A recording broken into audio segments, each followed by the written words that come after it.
embrace innovative volunteerism. Reimagination is what each and every one of us must do. Today, we're going to hear more on this. First, please click and subscribe so that any idea that comes up, you will be the first to receive it. Click notifications so that at least you are the first to receive. I'll be right back. Solutions to these challenges, oh yeah. Innovative and volunteerism, food security and youth unemployment, climate actions and selfless solutions. These are things that we need to engage for. When I lift up my eyes, I see people still living in affliction. Albert Einstein once said that if you judge a fish by its ability to climb a tree, that fish will live all his life believing that it is stupid. What does this mean? Sometimes we ascribe to narratives that disempower us. We ascribe to things that make us think that we are not able to do anything, and so we live all our life believing that we cannot be able to turn challenges into opportunity, to solve the challenges we face every day. Challenges of food insecurity, challenges of energy poverty, challenges of youth unemployment. But I'm here today to debunk that. We've been told that we cannot do so many things and we tend to believe, but that's not true. What we need to do is to develop value. Each and every one of us have the ability to be able to develop value. And to develop value means we need to be useful, because usefulness is the purpose of why we live. The purpose of life is to be useful. And when you are to be useful, then you must be able to do two things: produce a product and a service. Product and services are what we must be able to do. To produce a product, you must develop value. We must develop value. How do you develop value? You must be able to be part of a process. Part of a process means you need to dedicate time, no gain, no pain. Time to learn a skill, to develop your passion. If you are a photographer, you perfect the skill so much so that at least where the photos you take and the videos you take, people will be rushing to you and saying, wow, how did you do this? You are solving a problem. You have developed value and people will be attracted to you. You are offering a service. That is very, very important. And so we must reimagine the challenges we face in the African continent and the world under the changing climate. We must reimagine three things: our food systems. The discussion on food security in the continent today focuses on production. That's a false narrative. Yes, production is important, but I've argued that we cannot only be producing without thinking after producing what happens. We must be able to think beyond just production, because in a continent today, we lose food over $48 billion US. So if we are not producing, how will you be losing over $48 billion US? Paradoxically, this narrative is skewed. And so I'm here to say we must reimagine our food systems and bring in two words: value addition. Africa produces and exports raw materials. They are exporting employment and importing unemployment. Spending $35 billion US a year to import food that could have been produced in the continent, to import food that value could have been added in the continent. This depreciates foreign reserves and contribute to the inflation that we face today.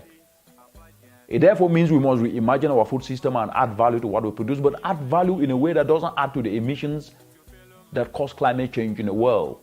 It therefore means we must be able to inspire our youth, to guide our youth to retool their skills, to develop simple climate action solutions like solar dryers, so that our mothers can dry their vegetables, their mushrooms, their beans, their rice when they produce it, so that they can have a life cycle that is longer for them to sell it and put more money in more pockets. In the course of doing that, we'll be creating and inspiring youth climatepreneurship, and they'll be putting more money in their pockets as they produce the products and the services that are needed in communities.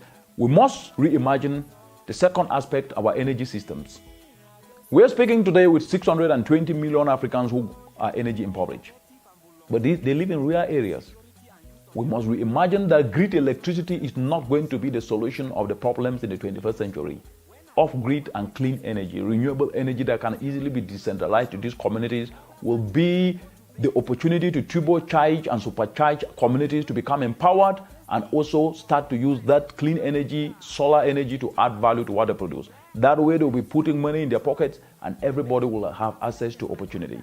The third is, we cannot be able to discuss any issue in this continent forgetting the over 80% of the continent's informal sector that create 80% of jobs in the continent. They are what I call the economic locomotive of Africa, but they are forgotten sometimes and not discussed or discussed in the peripheries. Today, the informal sector cannot be forgotten, and those who are able to provide the services and the inputs they need are the young people. A mother in a village choking under indoor pollution because she uses charcoal. She's committed no crime, but she uses charcoal because that's the only alternative she has. Can you be able, as a young person, develop a skill to turn agricultural waste into fuel briquettes so they can replace charcoal cheaper than charcoal, but 4 times more effective than charcoal, saves a mother's life and help you put more money in your pocket? Can you be able to learn a skill that develops a solar dryer that helps that mother dry her vegetables, her corn, her beans, so that at least it doesn't get wasted? And in the course of doing that, you put money in your pocket and the mother sells her food and put more money in the pocket. Can we be able to reimagine finance, which today is still discussed from the mainstream narrative, which is a false narrative because over 80% of the continent do not have access to bank accounts. Yes, there is mobile money, but we need to start thinking, how do we tap into the 300 billion gap that exists in the informal sector? They know and have structures that are accessible to them. These structures are called cooperatives. They have different names across the continent. Chamas in East Africa, Jangi in West Africa, or Tongtins in the western part of Cameroon.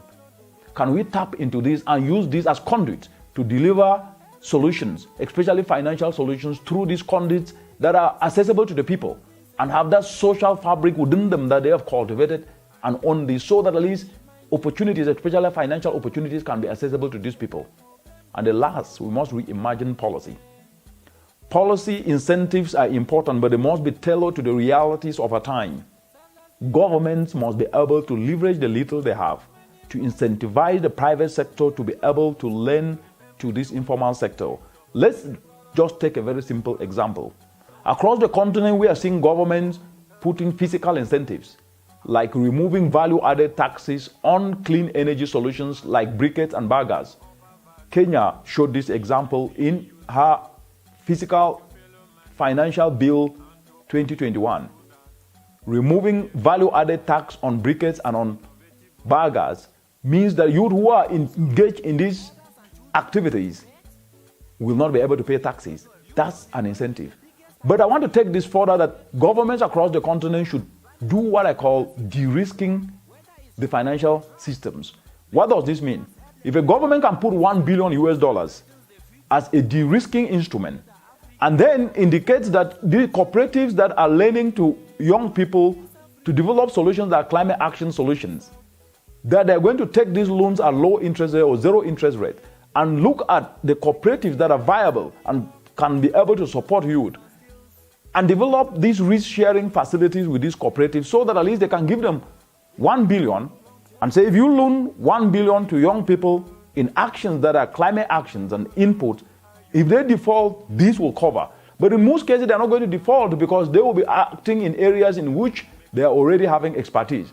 That way, you will ensure that the bulk of the population have access to finance, leveraging these through cooperatives, microfinance institutions, and these young people will be able to create jobs for other youth, and that's how enterprising Africa under the changing climate will be created. This is common sense, and it's easy to do. We are doing this in Uganda, working through the Buganda Kingdom, with the cooperatives called CBS Pewosa. They are putting in place credit facilities for young people to tap into. And those young people are guided through our work to be able to develop climate action solutions of solar dryers, of briquettes, so that at least communities can be able to access. This is common sense. So we must reimagine financial sectors. And the last is, the informal sector must be turbocharged and supercharged to move from the bottom to the top.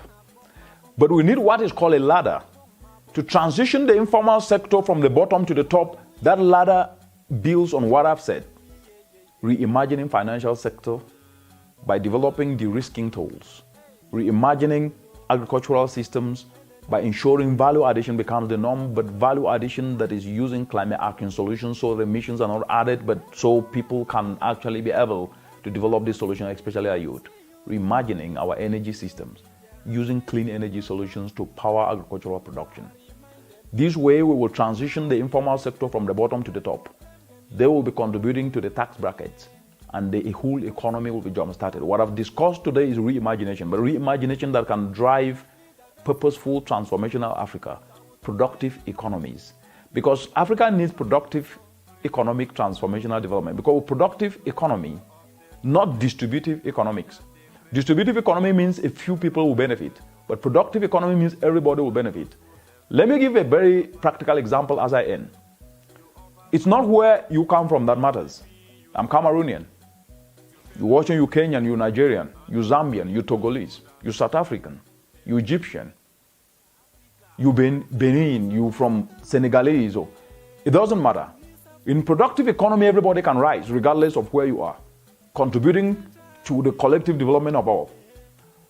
That is the only way that we'll be able to bring everybody at par. Socio-economic transformation. When everybody is at par, tribe, country will not matter, because prosperity and good for all is what can bring unity of purpose for the collective benefit of all across Africa.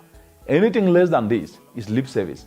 But our reimagination of how the future can be under the changing climate will mean we can avert shocks, we can avert emergency, and all of us will become resilient as well as powerful reimagining population for the world.